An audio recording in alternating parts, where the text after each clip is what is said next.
Hello everyone, welcome to Sarkari. Today we are taking up the next topic of world history, part 2, that is Romanticism and Skepticism, along with spread of Enlightenment ideas into the colonies. So we can just revise what are the thinking which we have discussed previous class session. The first we discussed about the what were the condition before enlightenment, starting from renaissance as well as reformation. What was the condition during that time, how it helped propel the enlightenment period with the help of new scholars, new inventors, and how it impacted the new age thinking in Europe that time. So basic idea of enlightenment was based on reason, use of mind to addresses to exploit the resources, as well as there were lot of uh, positivism among the thinking, because they were comparing the old dark age of the Europe with the new age thinking, and they were stating that in the near future they would be able to improve a lot in new ages of technologies. For example, we have discussed vaccination program, even public sanitation, then new inventors of such as steam engine, spinning jenny, wheel, etc. तो उसका जो repercussion है enlightenment period का, it was huge both on colonies as well as on the established European system. Changes क्या हुआ during 17 and 18 and 19 century starting में? Society के अंदर सोशल अपहीवल हुआ, चेंजेस आया. For example farmers were now becoming workers into the factories. Earlier, there was a hierarchy with regarding to nobles, landowner, manor इसको बोलते हैं, kings, priest, etc. Slowly, new emergence of capitalist and middle class rose. They were investing into the new age industrialization processes starting from Britain. So we can say that society के अंदर में जो social implication है वो भी दिख रहा था, as well as there was a new age thinking, new age of exploration to the new world. For example America, South America, North America by the Spaniard as Portuguese, and also Portuguese role of Jesuit in disseminating of new age thinking as well as education in other colonies. For example, India, हर जगह saint Ignace of Loyola example है, saint Xavier है. तो देख सकते हैं कि society के अंदर चेंजेस हो रहा है, और जो एनलाइटमेंट पीरियड उसके अंदर रिपरकशन आ रहा है, तो there would be certain kind of a thinking that will criticise the establish system. तो उसमें दो क्रिटिक है, पहला रोमांटिसिज्म एंड स्केप्टिसिज्म. तो romanticism, it is it was a very important core ideas which influence a lot of new ideologies in the future. For example, conservatism. Conservative idea is on the basis of social custom, tradition, culture. तो conservative movement का बात करते हैं, conservative party है ये, right wing, left wing. तो right wing का जो एस्पेक्ट है वो कहीं ना कहीं कंजर्वेटिज्म से आता है. डेविड ह्यूम हो गए, या फिर और भी इंपॉर्टेंट स्कॉटिश कंजर्वेटिव लोग हो गए. तो they were focusing much more on custom. फिर लिबरलिज्म, क्योंकि रोमांटिसिज्म में इंडिविजुअलिटी का बात होता है, इसके अंदर में इंडिविजुअल लिबर्टी का बात होता है, पैशन.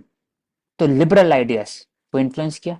नेशनलिज्म, कहीं ना कहीं कंजर्वेटिज्म के अंदर में जो कस्टम, ट्रेडिशन, एथनिसिटी की बात हो रहा है, तो they all interconnected with the loyalty to the land and history of the land. तो nationalist sentiment also it get influenced by romanticism. तो romantics were the one who were criticizing enlightenment because of much more focusing on reason. वो बात करते थे कि जो human है उनके पास इमोशन होता है. अब अगर रीजन को सबसे ज्यादा यूज करोगे, it will create an impact. क्यों? क्योंकि जो ह्यूमन है, they are more and more of a kind of a social being. They need certain kind of a spontaneity, emotion, feeling, creativity, imagination. So जो romanticism है, they criticize a lot of empiricism of the Enlightenment period. Further, they were criticizing the New Age thinking on the basis कि it is also causing a grief to the society. For example, worker class उनका rights नहीं मिल पा रहा है. क्या जो industrialisation है it is causing human prosperity or not? क्योंकि जो टेक्सटाइल वर्कर लोग थे पहले, जो हाथ से बनाते थे, उनका जॉब लॉस हो रहा है. तो उस समय में अगर देखा जाए तो they were seeing the changes in the society. वो बात कर रहे थे कि सोसाइटी के अंदर चेंजेस हो रहा है, ग्लोरियस रिवॉल्यूशन हो रहा है कहीं ना कहीं. वो बात करते हैं कि tension it has increased in the enlightenment period rather than it has focused on social order. So they have said that जो chaos है it is a natural order. जो human है they are very social being or human are very innocent. They are intermingling with each other in the natural order. But slowly as the society progressed, greed आया, lust आया, powers आया, उसके बाद ही human got corrupted. That is why they talk about कि पुराना, they talk about past. जैसे enlightenment period में future बात करते थे कि future will be best, more prosperous. तो romanticism they when many of the scholars were thinking कि पहले का जमाना अच्छा था. जैसे आज भी हम लोग रोमांटिक है कि असली जो भारत है वो गांव में बसता है. तो एक कहीं ना कहीं romanticism was based on intense emotional appeal. तो इसमें अलग अलग फेजेस में दिखा है हर एक एरियाज के अंदर में. For example first would be historiography. तो romanticism we can say it has influenced a lot of important leaders such as we can say Napoleon, even Frederick the Great, as well as uh, French revolution, American revolution. और उनके जो important thinker Francis बर्गोफ हो सकते हैं French revolution के अंदर में, even Benjamin Franklin हो गए और बाकी लोग भी. क्योंकि जो भी रेवोल्यूशन क्रिएट होता है उसके अंदर में कहीं ना कहीं आइडियाज और एक रोमांटिसिज्म होना चाहिए. जैसे एक लिबर्टी लेडी है जो फ्रेंच रिवॉल्यूशन का एक इंपॉर्टेंट सिंबल है. वो दिखाता है कैसे liberty, equality and fraternity promote किया जाता है. ड्यूरिंग दैट टाइम जो पोएम भी है, आर्ट भी है, literature, it also glorified past sentiment which was shared by the disinherited aristocrat. क्यों? क्योंकि during that age of enlightenment there was a rise of new middle classes, capitalist classes. तो जो old aristocrat थे which were dependent on the state support, उनका कहीं ना कहीं power कम हुआ. तो क्योंकि उनका पावर कम हुआ तो वो पहले सपोर्ट करते थे, वो पेट्रनाइज करते थे आर्ट, लिटरेचर और पोएम को. तो जो उस समय के जो पोएट थे they were comparing the present scenario as well as the past scenario. That is why they were glorifying the past sentiment कि पहले का जमाना अच्छा था. In the ideology also we have discussed it has influenced new age thinking of liberalism, conservatism and also nationalism. Nationalism कहीं ना कहीं मजी नहीं, यंग इटली की बात करते हैं. यंग इटली उसका एक स्वरूप है जो इंडिया में यंग बोलते हैं अभिनव भारत, यंग इंडिया. तो उसी से डिराइव है ये मजीने की जो यंग इटली से. पुष्किन ऑफ रशिया प्लस बोल सकते हैं कि new age thinking during India also we will discuss in colonisation. Plus science के अंदर में much more focus on reason था एनलाइटमेंट पीरियड के समय में. लेकिन अभी science was much was also criticized for being totally based on rational aspect rather than having ideal concept. तो हेगल आइडियलिज्म विद डिस्कस की एक आइडिया होना चाहिए rather than focusing much more reason. क्योंकि साइंस जरूरी नहीं कि वो सच्चाई हो हर एक चीज में, कहीं ना कहीं उसका भी क्रिटिक है इसमें. For the art form of poem के अंदर में when we compare with the enlightenment और रेनेसा के समय से, तो जो रोमांटिसिज्म है इट इन्वोक्ड पैशन. तो पहले क्या था रेनेसा के समय में, लियोनार्डो दा विंची के जो मोनालिसा है, इवन लास्ट सपर है, और भी जो एग्जैक्ट माइकल का स्कल्पचर्स है उसमें देखा जाएगा ज्योमेट्रिकल पार्ट दिखाया जाएगा. उसमें exactly on the basis of realism, जैसा दिख रहा है वैसी आप पोर्ट्रे करेंगे। फिर कहीं ना कहीं उसमें भी ऑब्जेक्टिविटी दिखाई देगा, आर्ट में भी। लेकिन अभी रोमांटिसिज्म में आर्ट फॉर्म के अंदर में एक पैशन रहेगा, एक उसके अंदर में इमोशन रहेगा। इमोशन कैसे?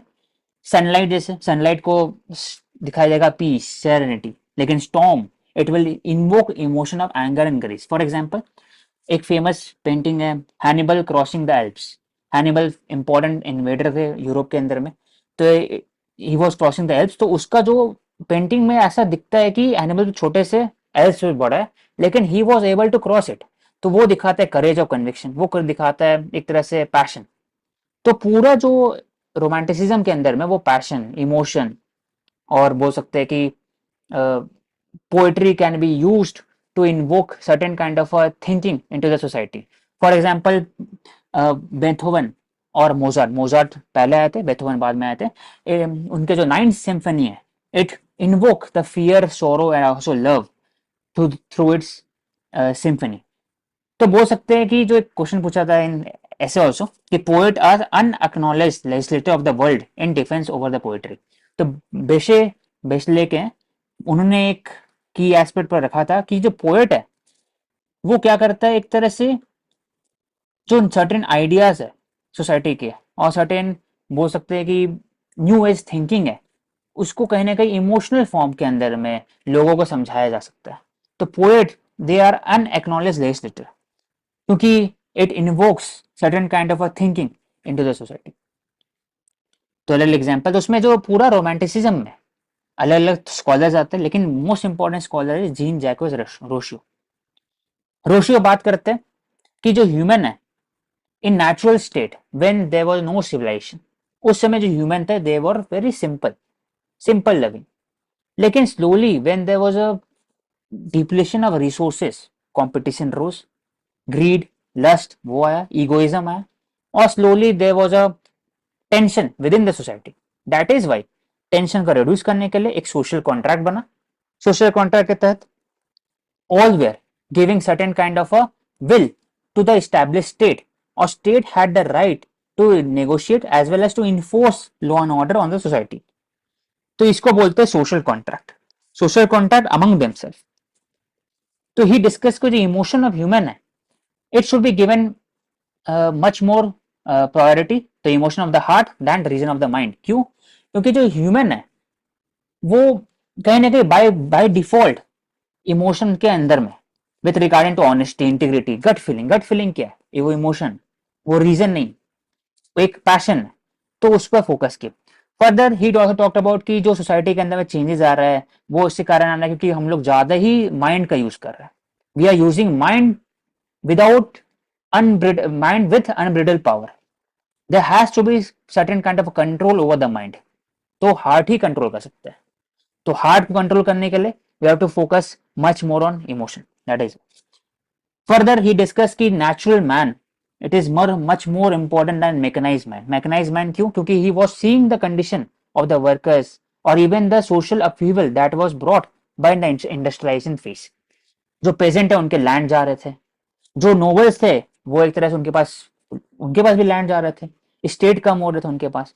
फर्दर जो एग्जिस्टिंग हैंडीक्राफ्ट ट्रेडिशन था वो भी खत्म हो रहा था as compare to new industrialization was enforced by the certain kind of a middle class as well as business class। और जो एग्जिस्टिंग आर्ट एंड कल्चर है वो चेंजेस आ रहे थे। तो वो बात कर रहे थे कि natural man that were focusing much more on heart और emotion, it is not completely removed by the mechanized man. उनका काम है सुबह जाओ काम करो रात में आओ घर, साइक्लिक प्रोसेस है। तो ये इनका जीन जैक्वर रेशो का एक की एस्पेक्ट था। तो वो एक ह्यूमन बिहेवियर पर ये सब बात रखे। फर्दर ही डिस्कस की जो सोशलिज्म का रूट कॉज है कहीं ना कहीं रोमांटिज्म के अंदर में। क्यों? क्योंकि romanticism discuss about the property कि there has to be certain kind of a equality among all. क्योंकि इंडस्ट्रियलाइजेशन के अंदर में there was a concentration of wealth by the certain section. तो इक्वालिटी कैसे आएगा?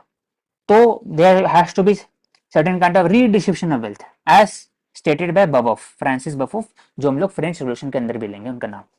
फर्दर प्रोडॉन वो हो गए।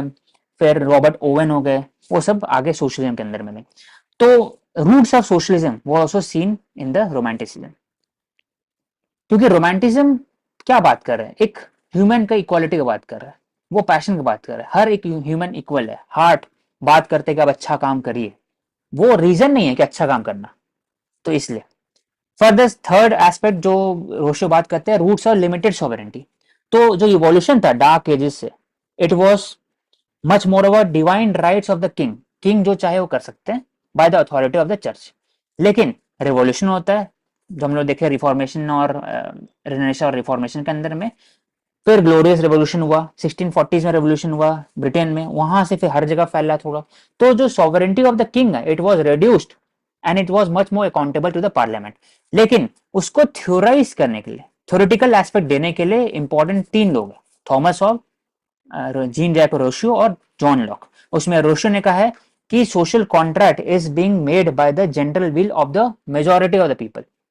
जनरल विल मतलब एक होता है पर्सनल विल, कि आपको क्या करने का इच्छा है। For example, you can do certain kind of things in the society, but there has to be certain kind of reasonable restriction imposed by the state.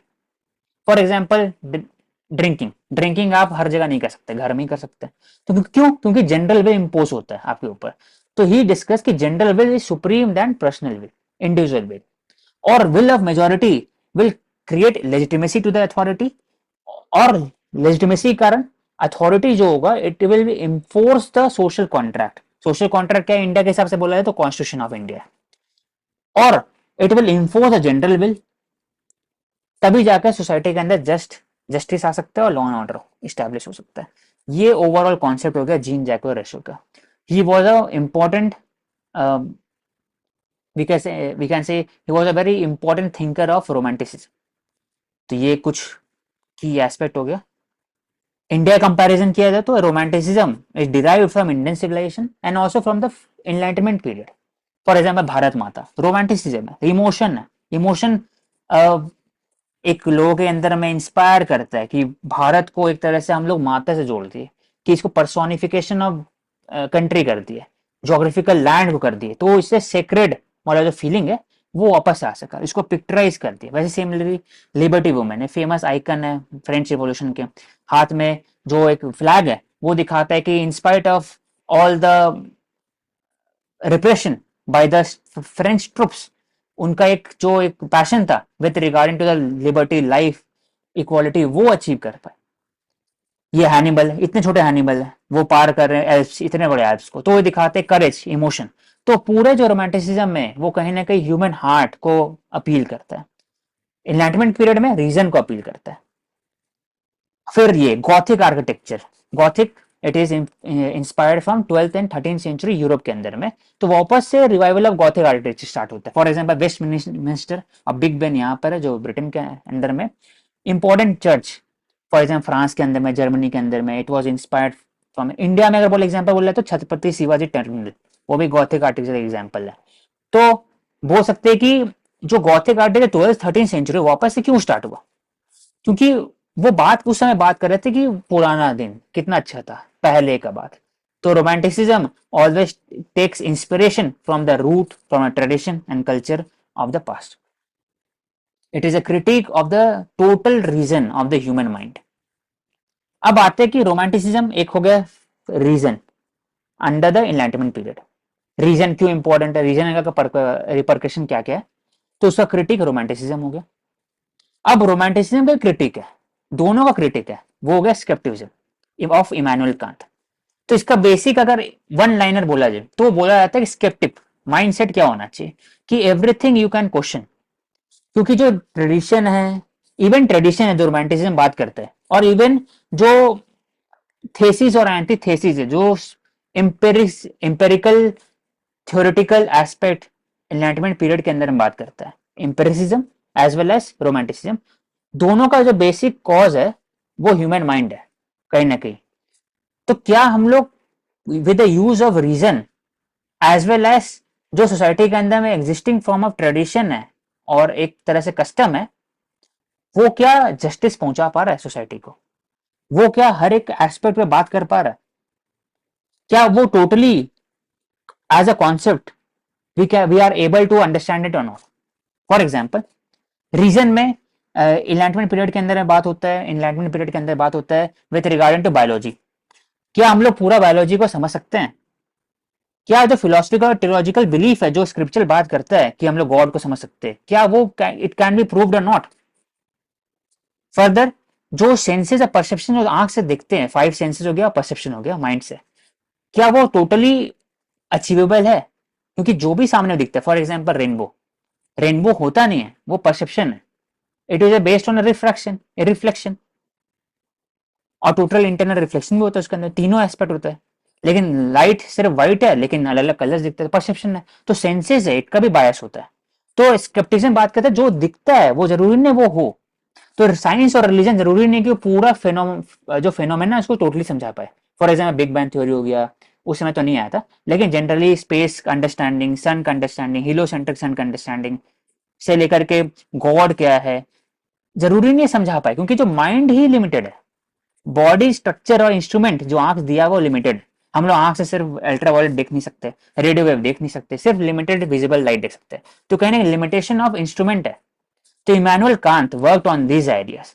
तो पहले डेविड ह्यूम बात किए थे, फिर इमैनुअल कांत ने उसको और अच्छे तरीके से इस पर बात रखा रिगार्डिंग द स्केप्टिज्म.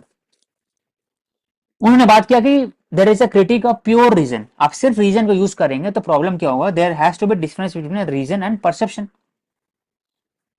जो रियल दिख रहा है वो जरूरी नहीं कि वो रियल हो, परसेप्शन हो. For example, we have discuss कि जो ग्रीन लाइट दिखता है, ग्रीन लीव्स दिखता है, वो ग्रीन लीव्स होता नहीं, इट इज परसेप्शन. ग्रीन सिर्फ वो एक रिफ्लेक्ट करता है, इसलिए लीव्स ग्रीन दिखता है.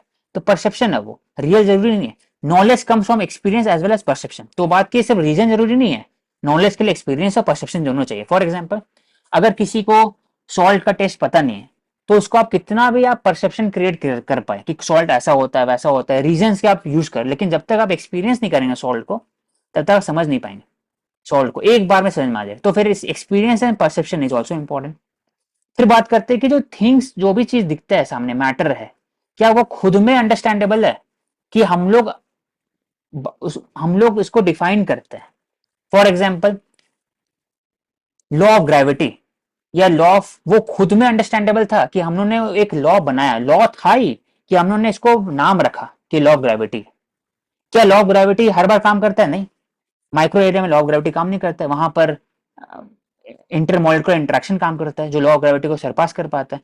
तो बेसिकली खुद में इट इज अननोएबल. हम लोग सिर्फ परसीव करते हैं, एक्सपीरियंस करते हैं. That is why we are stating कि ये डॉग है, ये कैट है. खुद में नहीं है ना, खुद में डिफाइन नहीं है वो. तो एवरीथिंग इज परसेप्शन. तो बात करते हैं स्केप्टिज्म, बस ये बात रखते हैं कि जो भी स्टैब्लिश सिस्टम है उसको क्रिटिसाइज करना, उसको क्वेश्चन मार्क करना, और स्केप्टिव माइंड यूज करना कि वो खुद में पूरा कर पा रहे हैं.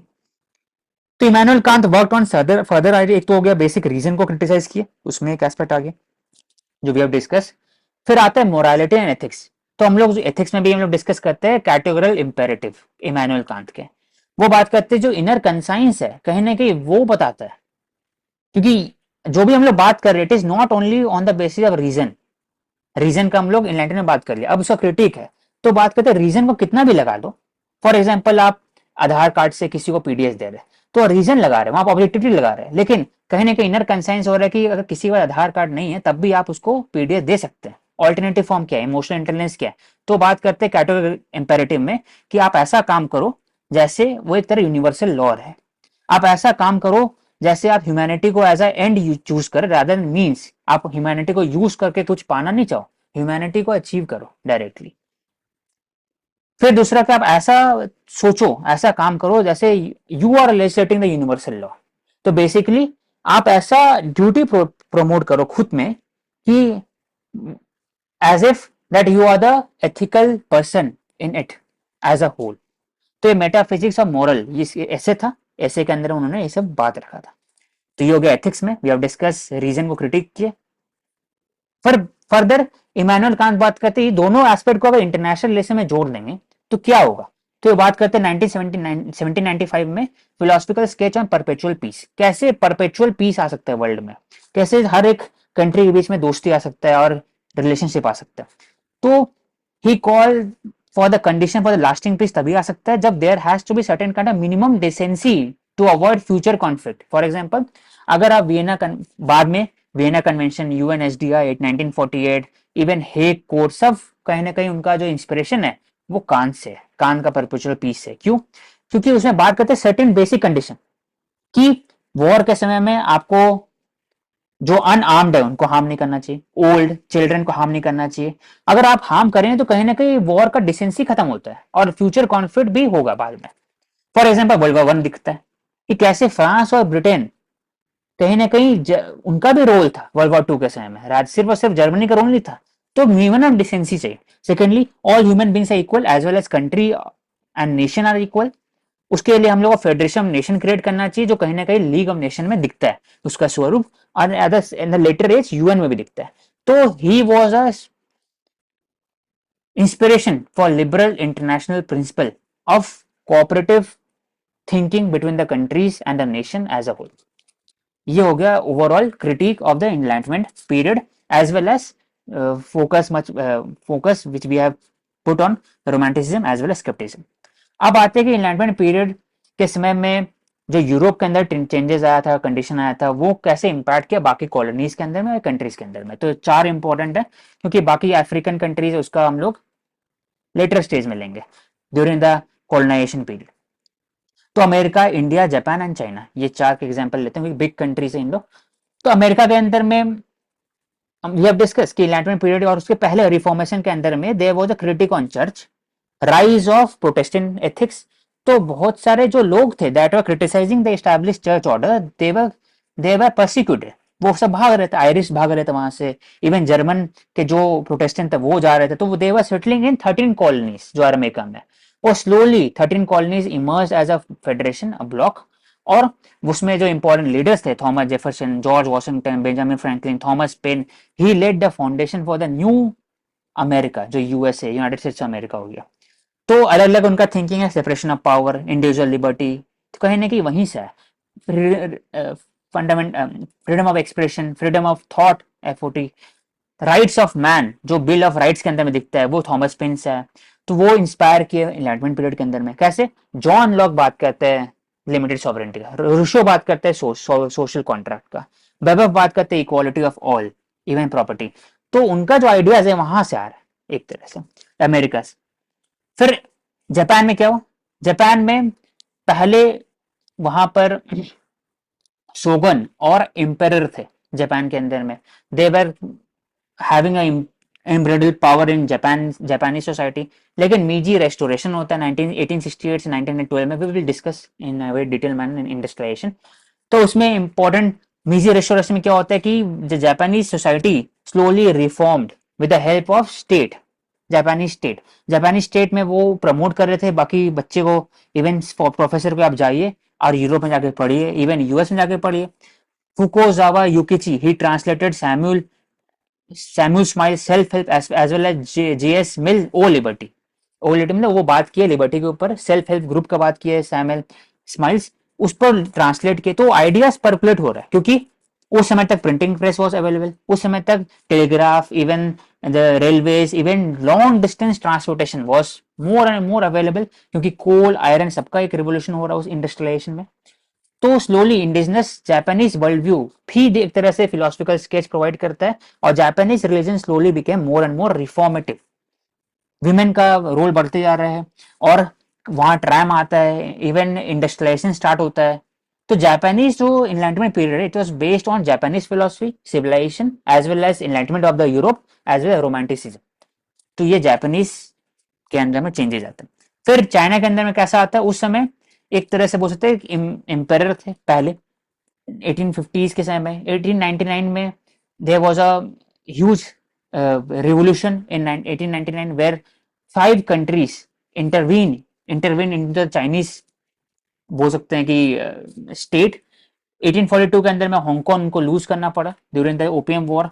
तो चाइना एक तरह से बोलता है, आज बोलता है ना 100 year ह्यूमिलेशन, तो वो 19th century 100 ह्यूमिलेशन है। उसके बाद से there was a rise of new cultural movement that was based on कन्फ्यूशियज्म।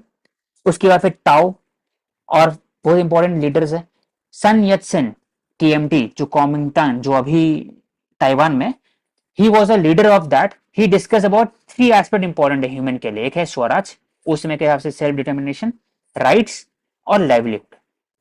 वो बात करते हैं कि कैसे सोसाइटी के अंदर रिफॉर्म है, विमेन का अधिकार बढ़े। पैन एशियनिज्म का बात करते हैं, अगेंस्ट द आइडियोलिटी का बात करते हैं।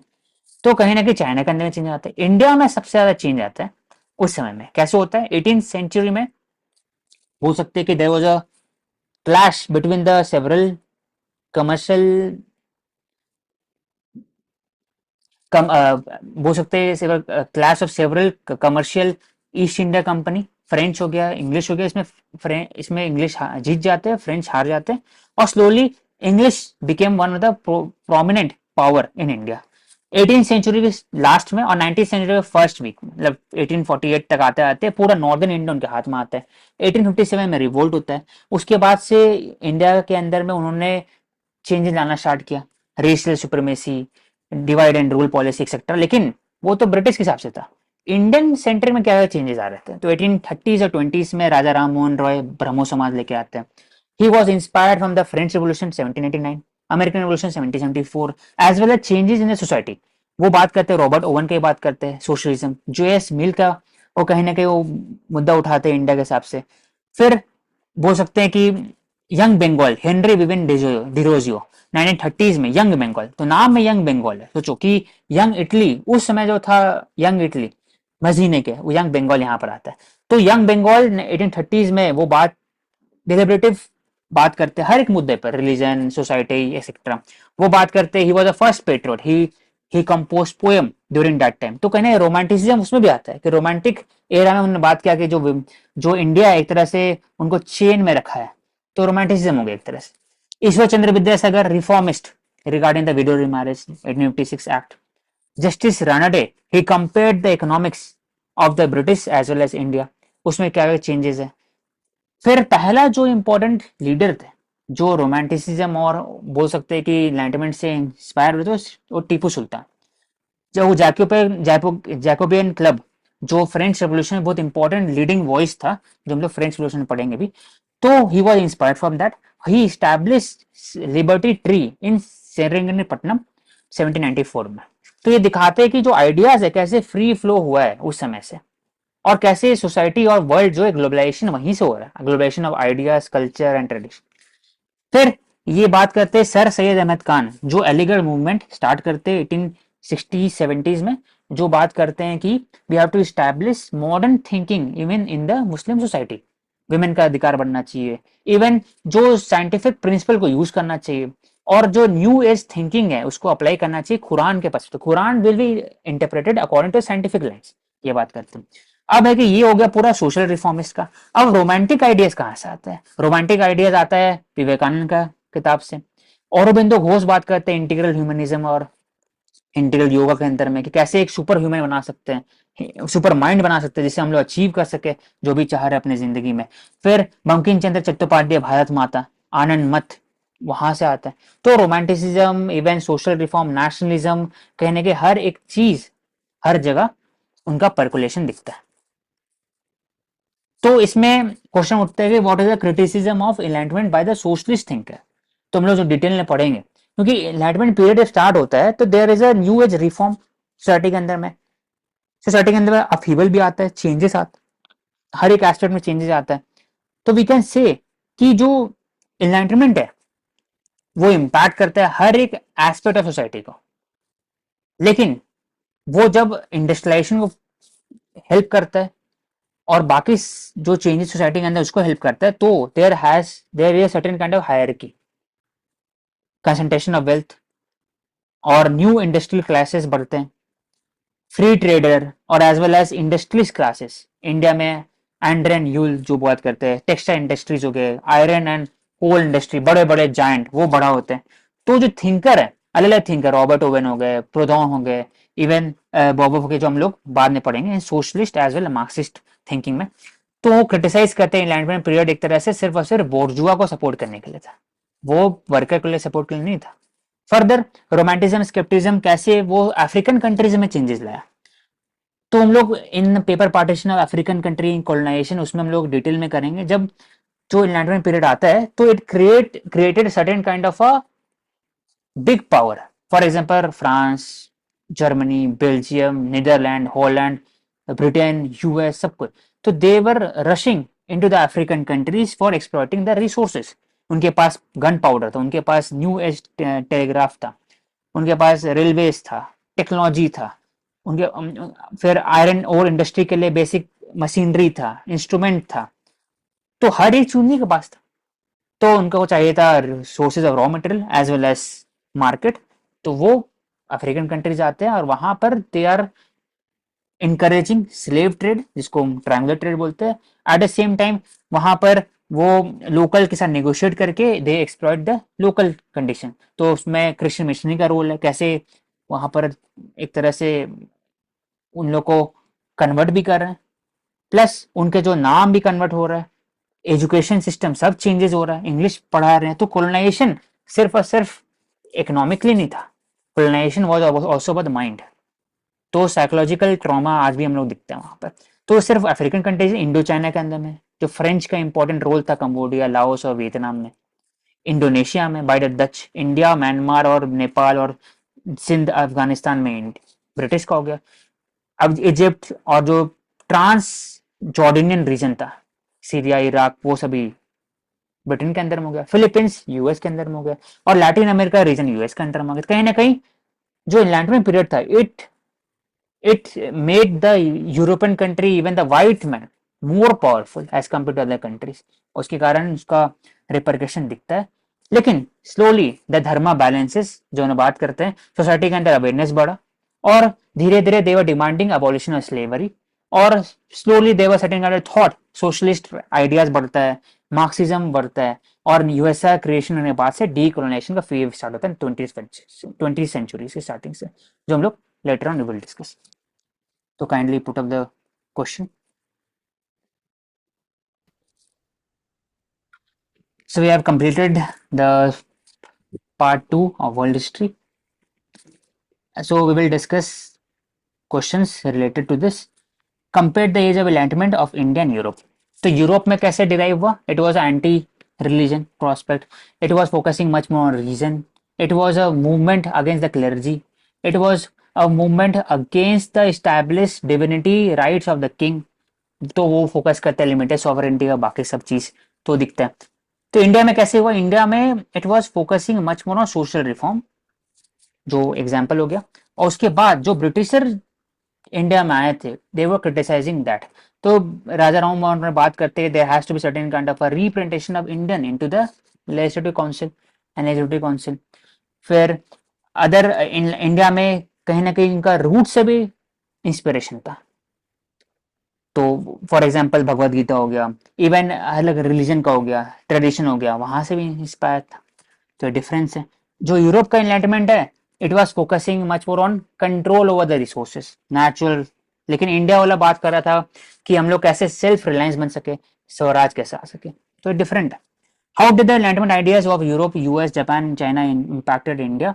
तो यूरोप में जो एनलाइटमेंट आइडियाज आया था, लिबर्टी, इंसाइक्लोपीडिया डेड्रॉट का, वो इंडिया में जो मिडिल क्लास थे, वो इंग्लिश पढ़े लिखे थे, तो कहीं ना कहीं उनका आइडियाज यूज करके they were criticising the British themselves. British were not able to influence the mind of the Indians with regarding to the whites man burden, कि उन्हीं का अधिकार है. तो जो Indian use the system of British to criticise them only. US के अंदर में जो यूएस जब 774 में पहली बार उन्होंने डेमोक्रेसी स्टैब्लिश किया, तो इंडिया को इंस्पिरेशन मिला कि हम लोग भी कर सकते हैं ऐसा. जापान जो ईस्टर्न कंट्री है, वो जब जीत गया रशिया का अगेंस्ट में 1905 में, तो वो इंस्पायर किया अरबिंदो घोष को, इवन बिपिन चंद्र पाल को, कि एशियन कंट्री हरा सकता है यूरोप कंट्री को, तो हम लोग भी कर सकते हैं. तो कहीं ना कहीं जापान से भी इंस्पिरेशन है. जापान को हमारे जो टैगोर, वो जो सर है, उन्होंने एक अप्रिशिएट किया उनका सोसाइटी को, कैसे डिसिप्लिन है सोसाइटी के अंदर, कैसे एक काम को लेकर एक ड्यूटी है. चाइना का बोल सकते हैं कि slowly China was on the part of revolution.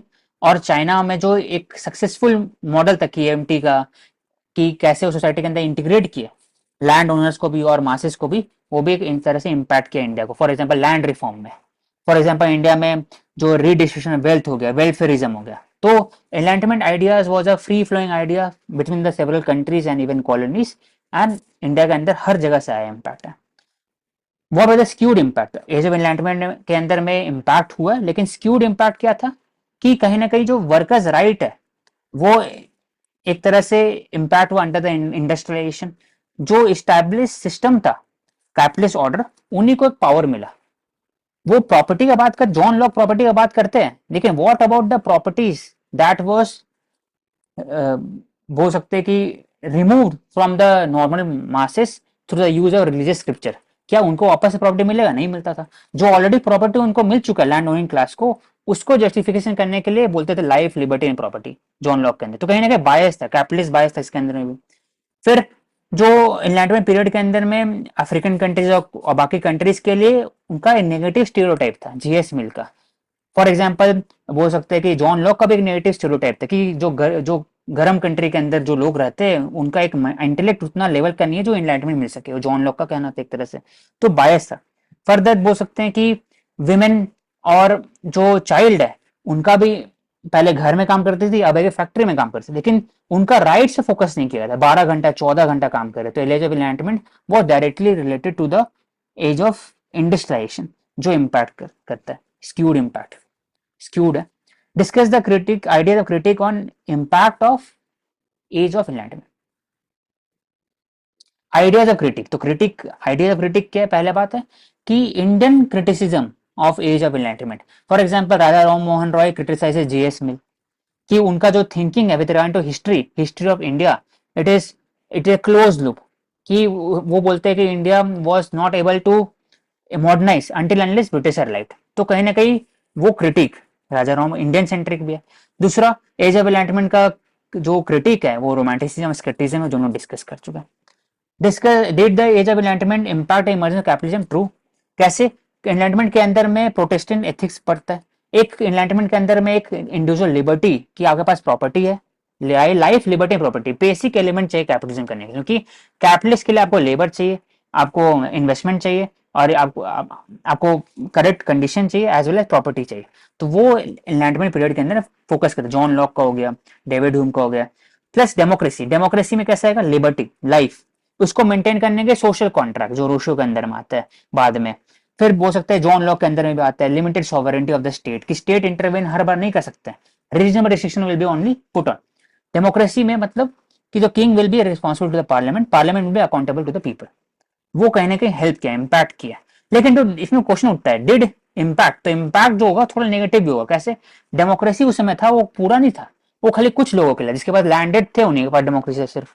Plus women का राइट भी नहीं था उस समय तक, ब्लैक लोगों का तो वोटिंग राइट ही नहीं था उस समय तक। प्लस इमर्जेंस ऑफ कैपिटलिज्म जो था it was only on the basis जो बिग स्टैब्लिश सिस्टम था उनके लिए था, फ्री ट्रेडर के पास था ही नहीं। वो तो बाद में आते कि हर कोई अपना बिजनेस खोल सकता है, लेकिन उस समय तो मोनोपोली था ना, 1813 के पहले तो मोनोपोली था इंडिया के बोला जाए तो कैपिटलिज्म भी एक तरह से स्क्यूड था, बायस था। एडम स्मिथ का जो लॉज है, फ्री हैंड, जो इंडिविजुअल हैंड, वो पूरा फॉलो नहीं हो रहा।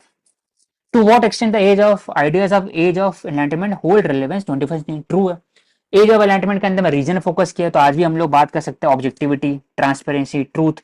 पोस्ट ट्रूथ जा रहे हैं, डिसइंफॉर्मेशन, इमोशन अपील का फोकस जा रहे हैं, कि idea of nationalism, hyper nationalism. तो कहना है कि एज ऑफ एनलाइटमेंट के अंदर में लिबर्टी, लाइफ, प्रॉपर्टी, वो आज भी हम लोग सिक्योर कर सकते हैं। इवन जो एनलाइटमेंट आइडियाज है वो इसलिए इंपॉर्टेंट है कि सिर्फ और सिर्फ रीजन इंपॉर्टेंट नहीं है, एथिकल एस्पेक्ट इंपॉर्टेंट। अगर रीजन को सिर्फ यूज करेंगे तो हम लोग एक्सप्लॉइट कर सकते हैं पूरे के पूरे अर्थ को, लेकिन रोमांटिसिज्म इंपॉर्टेंट, तभी तो हम लोग अर्थ को बचा सकते हैं। तो वो फिर दोनों तरफ से impact. To to what extent है, तो व्हाट एक्सटेंट मतलब कि है भी, at the same time limitation भी है एनलाइटमेंट पीरियड का। और बाकी लोग का भी स्केप्टिज्म भी चाहिए इसमें, क्योंकि सिर्फ और सिर्फ हम कंट्रोल नहीं कर सकते नेचर को, तो we need certain kind of regulation over the mind. तो एथिकल पर्सपेक्टिव को लेके आ सकते हैं। Did the development during the age of enlightenment resulted in bipolar world order? तो उस समय नहीं बोल सकता ऐसा, क्योंकि उस समय जो वर्ल्ड ऑर्डर था it was based on billiard ball model. हर एक अलग अलग जगह पर अलग कंट्री थे। फॉर यूएस उस जोन में थे, फ्रांस, ब्रिटेन, जर्मनी राइज हो रहा था, इटली भी राइज हो रहा, यूनिफिकेशन हो रहा था, स्पेन, पोर्तुगीज। तो बेसिकली दोनों के बीच में एक बैलेंस था, तो बैलेंस ऑफ वर्ल्ड उस समय था उस समय।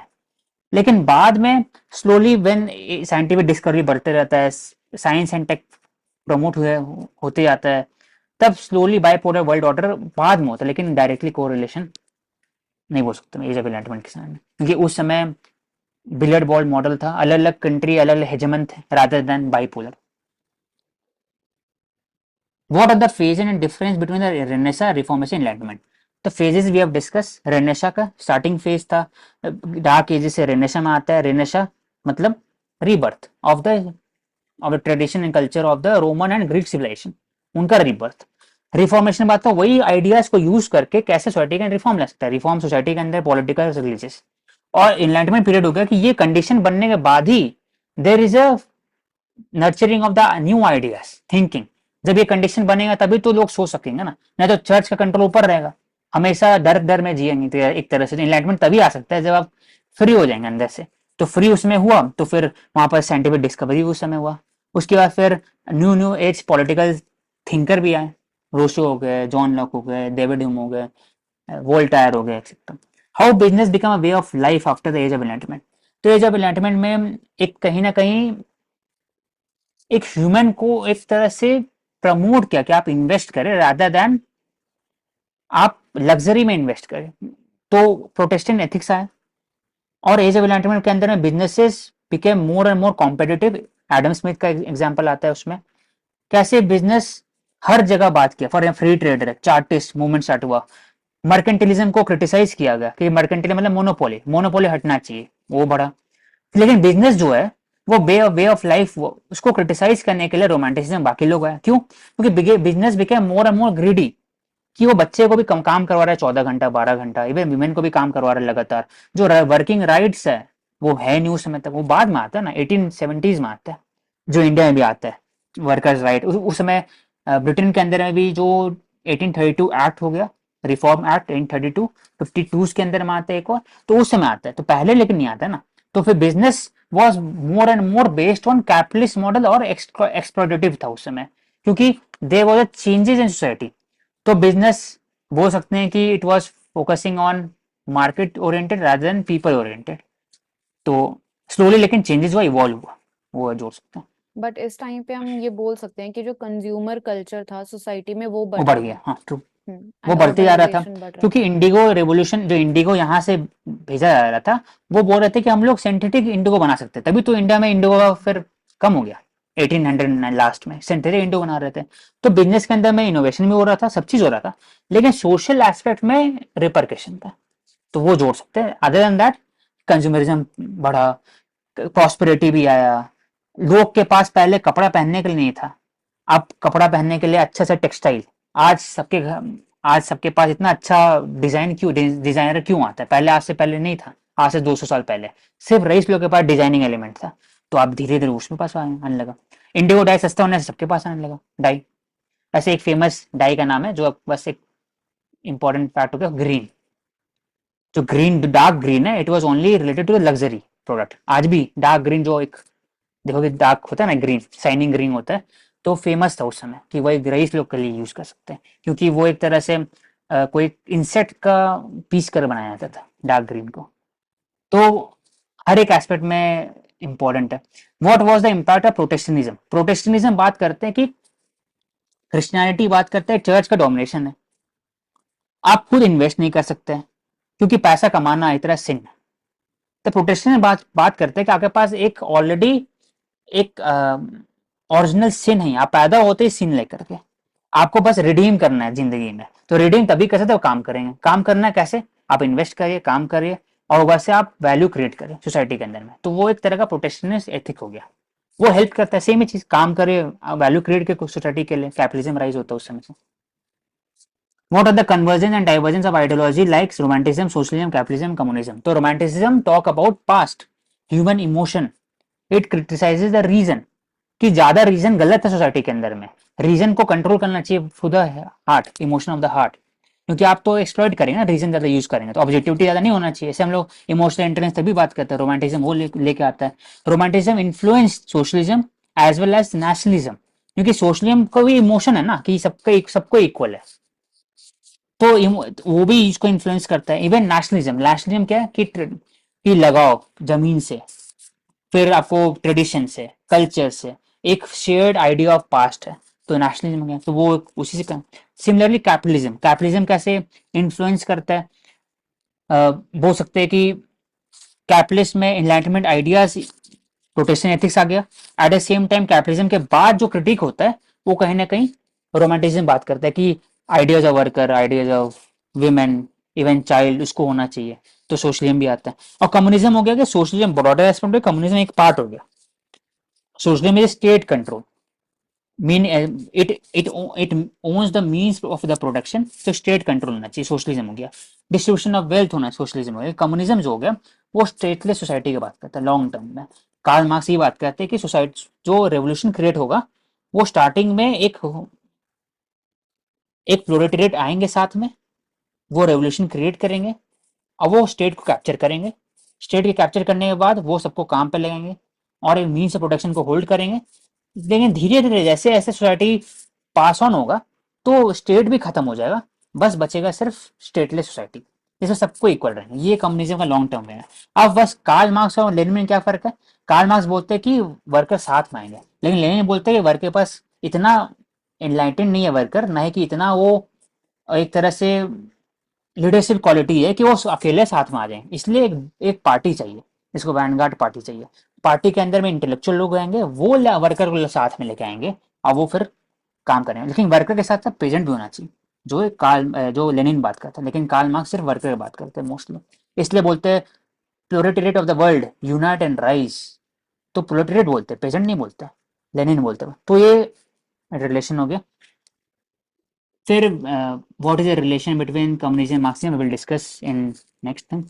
What are the idea behind romanticism for an individual society in economy and polity.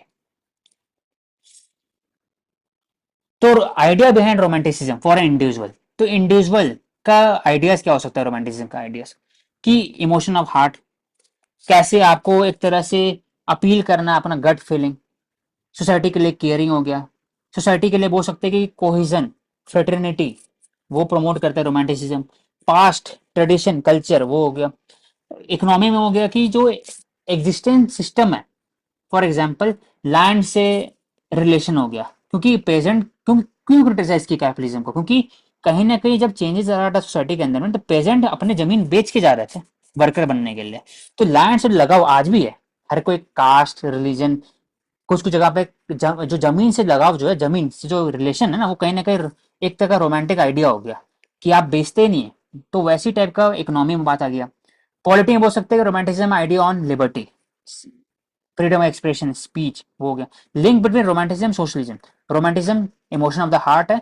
तो लिंक कैसे करते हैं कि हर इंडिविजुअल जो इंसान है वो इक्वल है। It is not using the reason rather than it is using कि हर कोई एक भगवान का एक स्वरूप है, इक्वल है, फॉर थ्योरी ऑफ सोल हो गया। लेकिन एट द सेम टाइम जो सोशल इनइक्वालिटी हो गया उसको क्रिटिसाइज करते हैं। डिस्ट्रीब्यूशन ऑफ वेल्थ आना चाहिए। तो रोमांटिसिज्म और सोशलिज्म कहीं ना कहीं कनेक्ट होता है इससे। What was the idea between, तो we have taken the chapter in a detail manner. आपको कोई क्वेश्चन पूछना है तो आप पूछ सकते हैं, देन वी विल एंड। अब मेरे को कुछ नहीं क्वेश्चन। करो ना दिव्या। नहीं, नो क्वेश्चंस। ठीक है, thank you everyone. We will take up next set of important topics, that is industrialization, in the next session.